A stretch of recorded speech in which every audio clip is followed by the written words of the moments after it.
जय जय जय जय शाश्वतम् आदिनाद ब्रह्म ओंकार शाश्वतम्।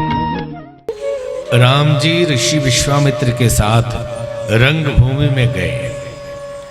भगवान को देखते ही सारे लोग अचंभित हो गए और सब अपने अपनी भावना की दृष्टि से प्रभु के दर्शन कर रहे हैं।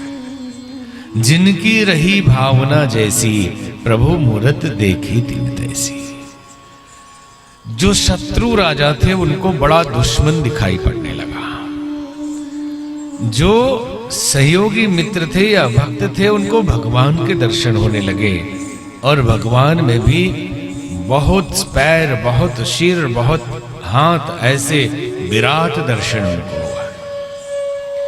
जो संसारी तुच्छ बुद्धि वाले निम्नगामी कामी थे उनको कामदेव नजर आने लगे। अलग अलग दृष्टि से सब लोग देख रहे थे और सबको एक ही व्यक्ति मतलब प्रभु अलग अलग दिखाई दे रहे थे। वास्तव में ये संसार जैसा है उसे हम कभी नहीं देख पाते उस रूप में। जैसा है यथार्थ एज इट इज कभी भी नहीं देख पाते।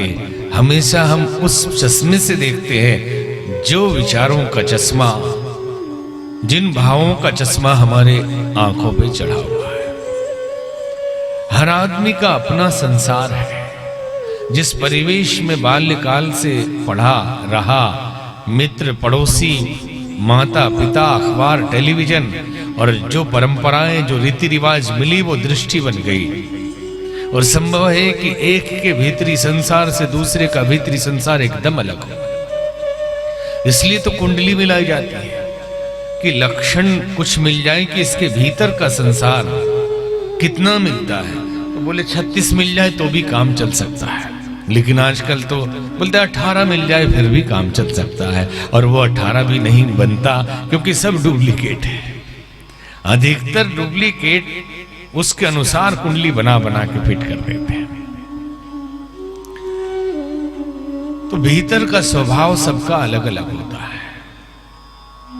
और दो लोग एक साथ तभी टिक पाते हैं, प्रेम हो पाता है, मिलजुल कर रह पाते हैं जब भीतरी संसार मिल जाए।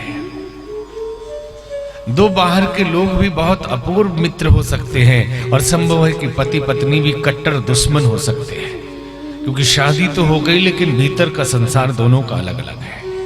दोनों में गलत कोई भी नहीं है, दोनों अच्छे हैं। लेकिन उसके भीतर जो बना है उसकी दृष्टि में वो सब ठीक है और इनकी दृष्टि में ये सब ठीक है और दोनों की दृष्टि पसंद नहीं है। पत्नी सोचती है मैं तो ठीक ही कर रही हूं और पति सोचता मैं भी ठीक ही कर रहा हूं, लेकिन तकरार यहीं पे होता है। इसलिए भीतर का संसार बदले, स्वभाव एक हो तब तो मिलजुल के रहना संभव हो। नहीं तो जबरदस्ती काम तो चलेगा ही, किसी तरह घसीटते रहिए। तो जिनकी रही भावना जैसी प्रभु मूरत देखी तिन तैसी। जिसकी जैसी भावना रहती है भगवान की मूरत को भी उसी रूप में उन्होंने देखा और संसार को भी हम उसी रूप में देखते हैं। एक आदमी किसी के लिए बहुत अच्छा आदमी है और वही आदमी दूसरे के लिए बहुत बुरा आदमी है। तो क्या वो अच्छा है या बुरा है? वो अच्छा है ना बुरा है, वो जो है सो है।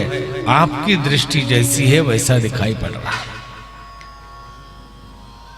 गुरु रामदास जी एक बार राम कथा सुना रहे थे और कहा जाता है कि राम कथा में हनुमान जी पहले श्रोता होते हैं। हमेशा वो कथा सुनने बैठते हैं। तो कथा चल रही थी, जैसे ही व्यास जी कथा शुरू किया उन्होंने अशोक वाटिका का प्रसंग सुनाने लगे। मैया सीता जी विलाप कर रही है, हनुमान जी वहां बहुत दुखी है, पूरा वातावरण दुख से भरा हुआ है, पीड़ा से भरा हुआ है। फूल जितने हैं सब सफेद हैं, जितने भी फूल वहां खिले वो सब सफेद हैं। हनुमान जी तुरंत बोल पड़े, व्यास जी गलत बोल रहे हैं, फूल सारे लाल थे, मैं वहां गया था, मैंने देखा था, फूल सारे लाल थे। व्यास जी अड़ गए कि आप गए होंगे, मैं अभी भी वही हूं। कि कथा में जब सुनाता हूं तो जो प्रसंग सुनाता हूं वही रहता हूं, उसे देख देख के सुनाता हूं। घटनाएं घट रही है, मैं अभी भी देख रहा हूं कि फूल सारे सफेद हैं। तो हनुमान जी ने कहा कि तो फिर फैसला कौन करेगा, क्योंकि मैंने देखा था फूल लाल थे, आप कह रहे हैं कि अभी भी फूल सफेद हैं। तो मैं जाता हूं भगवान राम से पता करके आता हूं कि फूल कैसे थे। तो व्यास जी ने कहा ये बेईमानी नहीं चलेगी, या तो भगवान को यहां लेकर आइए या मुझे भी वहां लेकर चलिए। उनको लेके गए भगवान के पास, प्रश्न रखा गया कि समस्या ये है, समाधान करिए प्रभु। कि हनुमान जी ने कहा फूल लाल थे, तो भगवान ने कहा लाल ही होंगे। तभी सीता जी बोल पड़ी कि फूल सारे के सारे सांवले थे। तो भगवान ने कहा कि हो सकता है सांवले। तभी व्यास जी बोल पड़े कि फूल सफेद हैं अभी भी, मैं देख रहा हूं। तो भगवान ने कहा सफेद ही होंगे। तो सीता मैया ने कहा किसी के पक्ष में तो आइए, आप सब में हाँ मिला रहे हैं।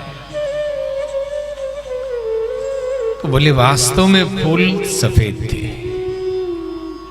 फूल सफेद थे। और हनुमान जी जब गए सीता जी की वो दशा देखी तो तकलीफ में आकर, क्रोध में आकर उनकी आंखें लाल हो गई, और उन लाल आंखों से सारे फूल लाल दिखने लगे।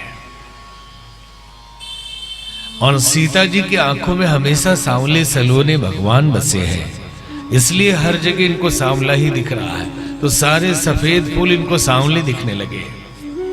और ये संत है, संत पारदर्शी होता है, इसलिए जो है वो दिखाई पड़ रहा है।